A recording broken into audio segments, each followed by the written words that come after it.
Hey, what is going on, Xbox and PC fans? So it is Josh bringing you guys some news today, and I'm going to do it a little bit differently. I've noticed that, a lot of you guys are either PC guys exclusively or Xbox guys, and that's totally fine. I just, I'm trying to mash you guys together on this channel because I really like and enjoy both, and they really have been trying to bring the two together.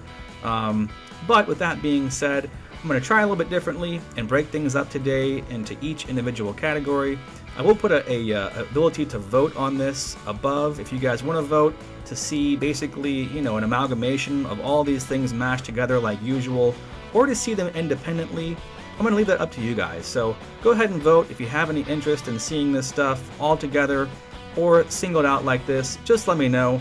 But moving on with the news here, to start things off, we have the release of Microsoft's newest console, the Xbox One S. And then later today, I will give you guys some videos on NVIDIA's newest Pascal-based Titan, as well as some other news regarding APIs and kind of the current trend in the market with regard to Vulkan, OpenGL, DirectX 11 and 12, etc. So look forward to those. But to start things off, we have the release of Microsoft's newest console, the Xbox One S. This little white box launches today and is just packed to the brim with future-proof technologies that we simply have not seen before in the console space.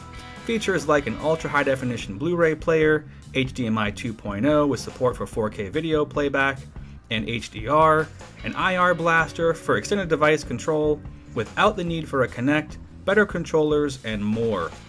Now, this is all stuff that we knew about 100% before the launch of this console, but what we didn't know fully, and a point I've been trying to make, is that this thing is going to feature a more powerful GPU than what was inside the first generation of Xbox Ones. To be precise, this GPU is in fact the same piece of silicone, featuring the same 12 CUs and 768 GCN cores. However, this chip is now being produced on a 16nm FinFET process as opposed to the old 28nm process of the original. And this die shrink has led to several things. For one, because the chips being printed out are physically smaller, they're going to get more chips out of the same size piece of silicone when they print these things out. So if Microsoft are getting, let's say, 200 usable GPUs out of every silicone wafer, as opposed to the old 150 printed using the 28nm technology, they've effectively reduced the cost of producing these chips, which is a huge part of the reason that we're seeing what is essentially price parity between the Xbox One S and the original Xbox One, even with all the bells and whistles they've added. Another area where MS have seen improvement is in the GPU's power draw and clock speeds. Obviously, NVIDIA and AMD have recently seen this as well in their new generation chips as a result of their own die shrinks, and things are very similar here. Although we don't have numbers as far as power use is concerned as of yet, we do have some numbers as far as the increase in clock speed for the GPU, and clock speeds in the new variant of this chip on the Xbox One S have been boosted up from the old 853 MHz to 914 MHz, which granted is only about a 7% boost in overall clock speed, but this does actually have a positive impact on other areas of the system as well, including the system's total memory bandwidth. Because the ESRAM is on the same die as the GPU, and essentially this is really just a large chunk of cache for the GPU. It also sees a boost in performance as a result of the higher clock speeds. This takes the memory bandwidth of the ESRAM up from 204 GB per second to a more robust 218 GB per second. Interestingly, Microsoft has chosen not to make mention of this beefier GPU for several reasons leading up to the launch of this console. The first of which, and certainly not the least important obviously, is perception. Microsoft still wants to sell through their current stock of original Xbox Ones, obviously, with current pricing being very aggressive at just $249 and including some games with that bundle and that discount. It's a very tempting choice and a great low barrier to entry for those looking to get into next generation gaming.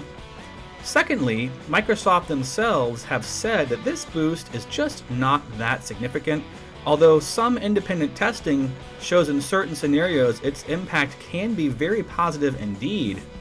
With Digital Foundry doing some independent tests on all sorts of titles comparing the original Xbox One to its newer, smaller, and more powerful replacement, we can see not only improved frame rates in games, which leads to fewer torn frames, but we also see generally better overall image quality and resolutions in games that use dynamic resolutions, such as Halo 5, Doom, The Witcher 3, Wolfenstein, and more.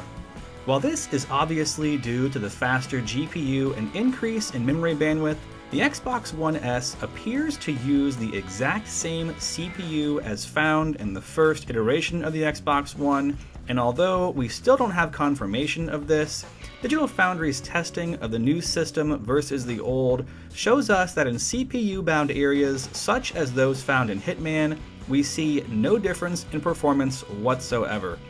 Either way, the bottom line here is clear. If you're rocking one of these new boxes, you will get better performance across the board in the vast majority of games due to the fact that most games on the system are in fact constrained by the GPU. However, in select areas of certain games, such as Hitman or Assassin's Creed, where there are many AI characters on screen at the same time, and the CPU utilization is probably maxed out and therefore is the primary bottleneck, you likely won't see any boost in performance whatsoever. But with this being said, I think it was the right choice for Microsoft not to add this to the selling points of the new console, but it is a very welcome addition indeed, and will allow for not only minor gains in performance while gaming, but also the ability to up-res every game to 4K and the inclusion of HDR if you have the TV for it, of course.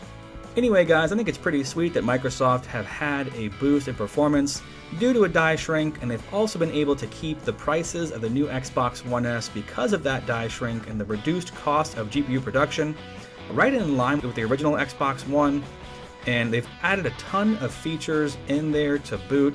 So if you guys have not bought an Xbox One yet, again, the Xbox One S appears like the logical and ideal way to go to get yourselves into the next generation of gaming with some added technology with the future in mind. So are you guys looking to buy one of these boxes? Have you already gotten an Xbox One S? Are you happy with your current Xbox One and don't plan to upgrade? Let me know below in the comments. Appreciate you guys as always. Have a great one. Peace out.